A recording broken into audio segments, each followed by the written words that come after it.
Welcome to the Your Money Personal Finance Podcast. I'm David Pratt along with Peter Cishecki, president of Everything Financial Group. On episode 7, Peter, we're going to work through the Omni formula. Now, today's episode is TFSAs. What exactly are they? Don't you love, Dave, the acronyms in our financial business? I feel like I have to be the alphabet king here. I know. TFSAs. Well, just to give you an idea, tax-free savings accounts, which I'm going to talk about in a bit more detail, what each part stands for. But they're a significant part of your financial plan. But the problem I have, or here's my philosophy on these, they're not being represented properly by the banks, because I've been seeing this for years, Dave, where you go in and you see a giant poster providing you, a 0.25%, providing you, now those 0.25% are up to 2 or 3%.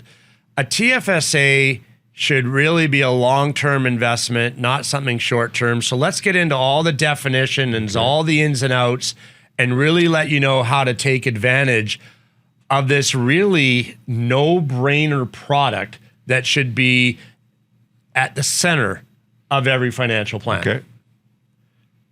Now, you use the word really, and I think I want to hammer this, because what does TFSA really stand for? Tax-free savings account, but in my opinion, it should be called a TFIA, tax-free investment account. The key to this is tax-free, but that's it. It's a tax-free savings account. So let's go through and break down each of those pieces and, really teach people about them. Yeah, let's get out of the basics. Let's go through this process. So the basic step one is it's a place you can put money that you've already paid income tax on. So it's after tax money. So we're taking care of the word tax first. It's after tax money that you can invest, park, save, put in some sort of device to save. But the growth on that money is almost always tax-free. We're going to get into that a little later, but we probably should get in it right away. But it's almost always tax-free. Okay. Well, we're not going to waste any time. I'm with you on this. Tax-free, to me, you've got my attention all the way. As soon as I hear tax-free, So are TFSAs ever not tax-free? Yes, they are. And people are shocked when they hear that. So if you're a day trader and you're using your tax-free savings account as a job, it can be refused. The tax-free portion can be denied by CRA. And there's been many legal cases where, and there's lawyers who just make a living trying to fight this, not with a lot of success in a lot of times, but where people are using the tax-free account as an investment, full-time job, income-producing object, that negates the tax-free part. So if you're parking money, investing it, saving it, taking money out later on, it truly is part of your financial plan, you're on the side of safety. If you're sitting at home in your basement, I just got this picture of someone drinking Red Bull and wearing man diapers, normally playing video games, but that's all they're doing is around a bunch of screens trading all day, and that's your full-time job. Wow. There's an image you'll never get out of your head. Then it's a job and it's no longer tax-free, so don't think you're going to pull one over on CRA, because they will catch you. And they have caught many people. That's an image I'm not going to sleep tonight just thinking about. Well, it could be worse. I could start humming It's a Small World, and then we're really hooped. Yes, you could. Okay, Peter, let me go with this, Are there different types of TFSAs? Yes, there are, Dave. So let's go with the savings portion. Say you just do want to put money away short term. Maybe it's to pay your home insurance next year, or a car insurance bill, or you need an emergency fund, let's say, which is a key part, as we've talked about before, of every financial plan with the Omni formula. So maybe you open a TFSA that's more short-term savings oriented. Maybe you are just earning a couple % in interest, but the interest is not going to be taxable. The worst way to earn investment return, if you will, earn growth, is by interest because it's 100% taxable. That's not in your best interest. So having a short-term savings plan in a TFSA is great. Usually no fees. You can pull your money out if you need it. Better than sitting in a bank account earning almost nothing, but also paying tax on the interest in this day and age. And then another TFSA would be kind of like, imagine it like your RRSP. Okay. It's there for retirement. It's there to give you tax-free growth. So really it's like the old hockey analogy, you're deflecting. So you're deflecting the tax, not going to have to pay on it. So you can have more than one TFSA. One for savings, one is your new form of RRSP, say for retirement. So that's there, which we'll get into in a second, a little more detail. And then you could invest stocks in the TFSA for something really volatile that maybe you'll hit the mother lode and make a ton of money and never have to pay tax on that money. But don't do it, as I said, as a day trader in your basement drinking Red Bull and wearing diapers. That's not a good thing. So those are the basics, different types you can do, but you can open more than one. Yeah. Just don't over contribute. Which gets us to a really, really important question. What is the best use for a TFSA? I think the best use for a TFSA is that imagine your TFSA as the new RRSP. Okay. So think about this, Dave, and I've talked about this many times. When you put into RRSPs, just because you can put into RRSPs doesn't mean you should put into RRSPs. Okay. What if you don't really know what tax bracket you're going to be in next year? Because if you buy too much into RRSPs, now I don't mean too much as in you've over contributed. Okay. I mean too much that you don't need that tax deduction. Well, that makes no sense for you. You're throwing money away.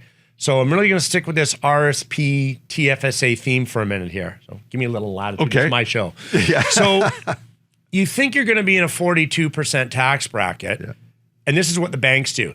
Buy more RRSPs, buy more RRSPs. How can you retire if you don't have RRSPs?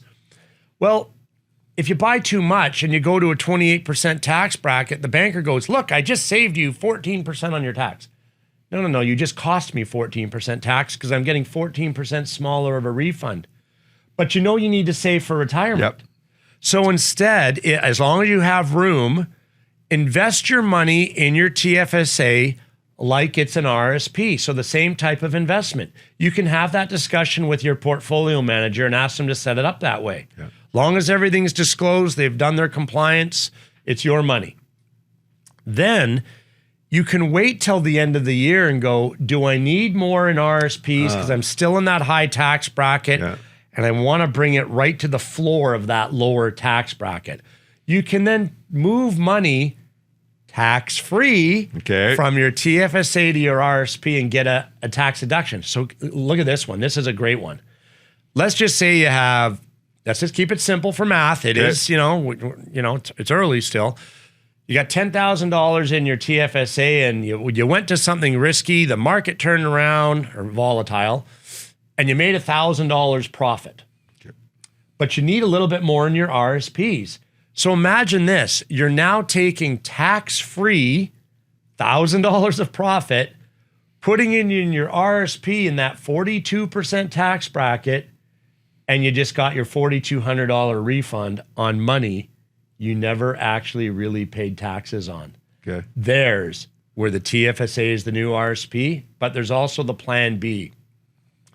What if you don't need the RRSP or life happens like we've just been through for 2 years and you need that money for an emergency? Well, if you put it in an RRSP, it's kind of detrimental because you got to take it out and now pay tax. And what if taking it out puts you in a higher tax bracket? You've worked backwards with your RRSP. But if it's in your TFSA, you're not really locked in stone what you need it for yet. Use it for the RRSP, but if life happens and things don't go your way, pull the money out of your TFSA and use it for your emergency savings, because guess what? You can always put it back later. Well, that's what I want to talk about, putting it back. It's one thing to take it out, which we've just dealt with. Let's talk about putting it back in. God, you'd almost think I learned something from you and segued into that. Dan, that was smooth. Yeah, I know. That was completely smooth. But you're right. You can put it back. So what happens with a TFSA, you have a contribution limit. Yep. Just actually to expand on that too, the limit right now, as of 2023, will be $88,000. So in 2023, they've raised the contribution limit from $6,000 a year to $6,500. Okay. That's what it's going to be. So $88,000 over your life. But say you've contributed $50,000 to your TFSA. It's grown and it's worth $60,000, let's just say. And you want to withdraw 20. So 10 of that was profit, 10 of that was previous contributions, whatever. You're allowed to put that money back in the following calendar year. So a thing we recommend people to do, review your TFSA every November, see if you have growth, and see if there's something you're going to need money for or just want money for. Maybe it's the holiday, maybe a car, whatever, early in that following year.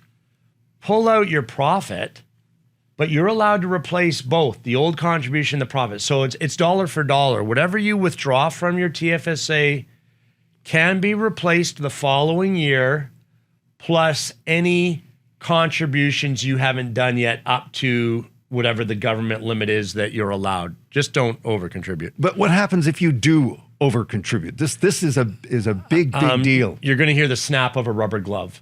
It almost feels like that from the government. Oh, the penalties are not good. Do not over contribute.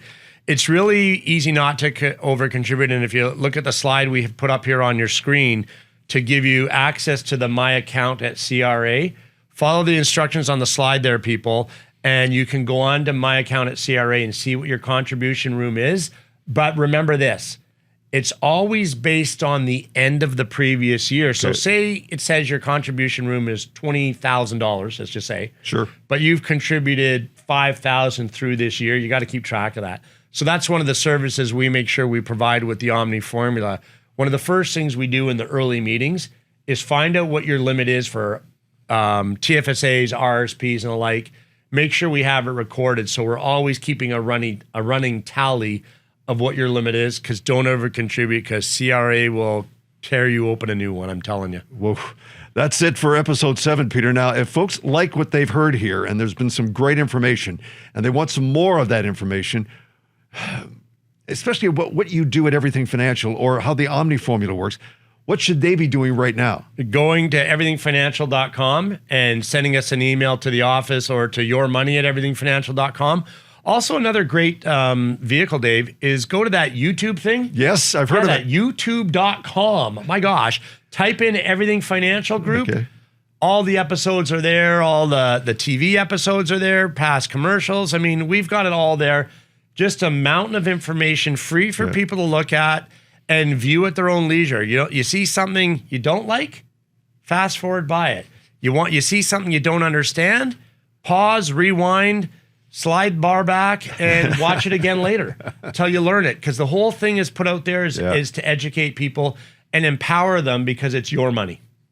We'll be back soon with episode 8. Now, in the meantime, if you have a question for Peter or a topic from the financial world that you'd like us to cover, you can email us the show at yourmoney@everythingfinancial.com. Peter, as always, great stuff. Adios, muchachos.